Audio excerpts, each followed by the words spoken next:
শীতের সন্ধ্যেয় যদি এক বাটি ধোয়া ওঠা এমন গরম চিকেন স্যুপ পাওয়া যায় তাহলে কিন্তু মন্দ হয় না। একদম সহজ প্রসেসে এবং চিকেন স্যুপের মধ্যেও থাকবে অনেক রকমের ভেজিটেবল, যেটা খেতে খুবই ভালো লাগবে। আর এটা কিন্তু ভীষণই হেলদি। শেলি কিচেনে সবাইকে স্বাগত জানিয়ে আবারও একটা সহজ রেসিপি নিয়ে চলে এসেছি। ননস্টিকের কড়াই গ্যাস ওভেনে বসিয়ে দিয়েছি আর দিয়েছি এক টুকরো বাটার। দিয়ে দিচ্ছি তার মধ্যে, বাটারটা জাস্ট মেল্ট হয়ে গেছে। আর এখানে চিকেনের কয়েকটা টুকরো দিয়ে দিলাম।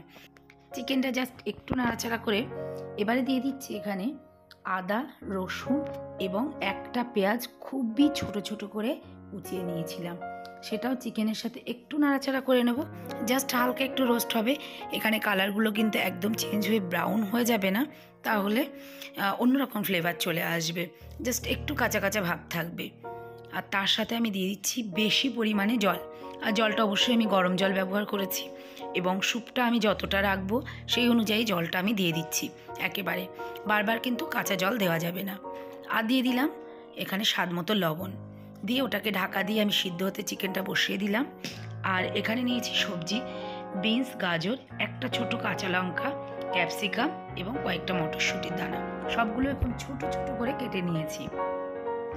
সবগুলো কাটা হয়ে গেলে এবারে তৈরি করে রাখবো আমি এখানে গোলমরিচের গুঁড়ো। গোলমরিচটাকে কাঁচা গোলমরিচটাই এখানে কিন্তু জাস্ট হামিনদিস্তাতে গুঁড়ো করে নেব। চাইলে গোলমরিচটাকে জাস্ট হালকা একটু রোস্ট করে নেবেন, তাহলে গুঁড়ো করতে কিন্তু সুবিধা হবে। আমি চিকেনটা কিন্তু ব্যবহার করেছি উইথ বোন, মানে বোন সাথে হাড় চিকেন। চাইলে কিন্তু এখানে যেটা সলিড চিকেনের পিস থাকে সেটাও ব্যবহার করতে পারেন, তবে হাড় চিকেন দিয়ে করলে কিন্তু স্যুপটা একটু বেশি ফ্লেভারফুল হয়, খেতেও একটু বেশি টেস্টি হয়। গোলমরিচের গুঁড়োটাও এক পাশে রেখে দিলাম। এবার দেখব চিকেনটা কতটা সিদ্ধ হলো। বেশ কিছুক্ষণ আমি এখানে জাল করিয়ে নিয়েছি। আর চিকেনটা কিন্তু এর মধ্যে দেখুন সিদ্ধ হয়ে গেছে। জাস্ট এখানে এই জলের থেকে কিন্তু চিকেনগুলোকে আমি এইভাবে তুলে নিয়ে নিচ্ছি। চিকেনগুলোকে এইভাবে তুলে নিতে হবে আর খুব ভালো করে কিন্তু ছাড়িয়ে নিতে হবে। আর একদম সহজ পদ্ধতি, বাচ্চা থেকে বড় কিন্তু সবাই খেতে পারবে। আর ভীষণই বললাম হেলদি, যার ফলে এটা কিন্তু সহজে বানানোও যায়। এবারে ওই যে চিকেন সিদ্ধ করা যে জলটা বা চিকেনের স্টকটা ছিল তার মধ্যে দিয়ে দিলাম সবজির টুকরোগুলো। আর দিয়ে দিচ্ছি গোলমরিচ। যে গোলমরিচ গুঁড়ো করে রেখেছিলাম তার থেকে অর্ধেকটা দিয়ে দিলাম, আর কিছুটা রেখে দিলাম সেটা আবার পরে খাওয়ার সময় ব্যবহার করার জন্য। এবারে যে সবজিগুলো দিলাম সেটা সিদ্ধ হতে দিয়েছি, এবং সবজিগুলোকে কিন্তু একদম বেশি সিদ্ধ করা যাবে না, তাহলে ভালো লাগবে না। সবজির মধ্যে একটা ক্রাঞ্চি ভাব থাকে, সেটাকে রেখে দেওয়ার জন্য বেশ একটু সিদ্ধ হয়ে গেলেই কিন্তু ওটা বন্ধ করে দিতে হবে। চিকেনগুলো খুব ভালো করে এইভাবে ছাড়িয়ে নিয়েছি। হাত দিয়েও ছাড়িয়ে নিতে পারেন, চামচ দিয়েও ছাড়িয়ে নিতে পারেন। এবার সবজিটাও কিন্তু সিদ্ধ হয়ে গেছে। এর মধ্যে এবারে দিয়ে দিতে হবে চিকেনের টুকরোগুলো যেগুলো ছাড়িয়ে রেখেছিলাম।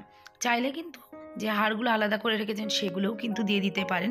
দোকানে অনেক সময় দেখা যায় চিকেন স্যুপের মধ্যে বেশ বড় বড় সাইজের হাড়ও দিয়ে থাকে, অনেকে সেটা খেতে পছন্দও করে, সেই ক্ষেত্রে সবগুলো দিতে পারেন। তবে আমি এখানে আবারও একটু লবণ দিলাম। লবণটা মনে হলো একটু যেন কম কম মতো লাগছিল, সেই জন্য। আর দিয়ে দেব যে ছাড়িয়ে রাখা চিকেনের টুকরোগুলো। জাস্ট রান্না কিন্তু হয়ে গেছে। এবার আমি কর্নফ্লাওয়ার গুলে নিচ্ছি। অল্প একটু কর্নফ্লাওয়ার এখানে একটু জল দিয়ে গুলে নিচ্ছি।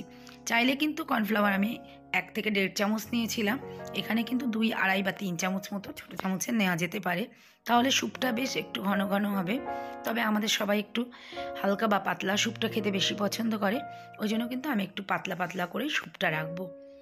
কর্নফ্লাওয়ার গুলে নেওয়ার পরে দিয়ে দিতে হবে, তবে এর মধ্যে দিয়ে দিচ্ছি হালকা বা অল্প একটু সয়া সস এবং 1 চামচের মতো টমেটো সস।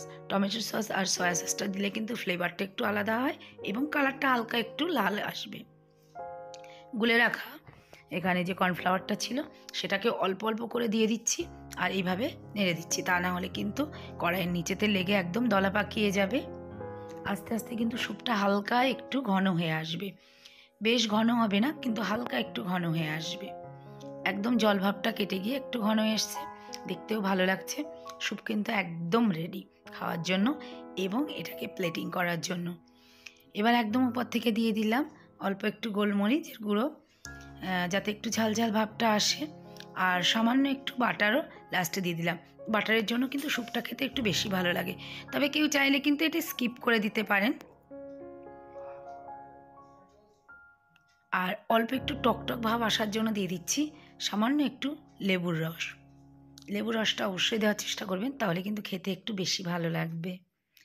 এবার গরম গরম পরিবেশন করছি। আশা করছি আজকের রেসিপি আপনাদের ভালো লেগেছে। যদি ভালো লেগে থাকে তাহলে অবশ্যই চ্যানেলটি সাবস্ক্রাইব করবেন এবং পাশে থাকা বেল আইকনটি প্রেস করে আমার পাশে থাকবেন। তাহলে আমি চ্যানেলে যখনই কোনো নতুন ভিডিও দেব সবার আগে আপনার কাছে পৌঁছে যাবে। যদি ফেসবুক পেজ থেকে দেখে থাকেন তাহলে পেজটি লাইক করে রাখার অনুরোধ রইল। সবাই ভালো থাকবেন, সুস্থ থাকবেন। আজ তাহলে এই পর্যন্ত। ধন্যবাদ।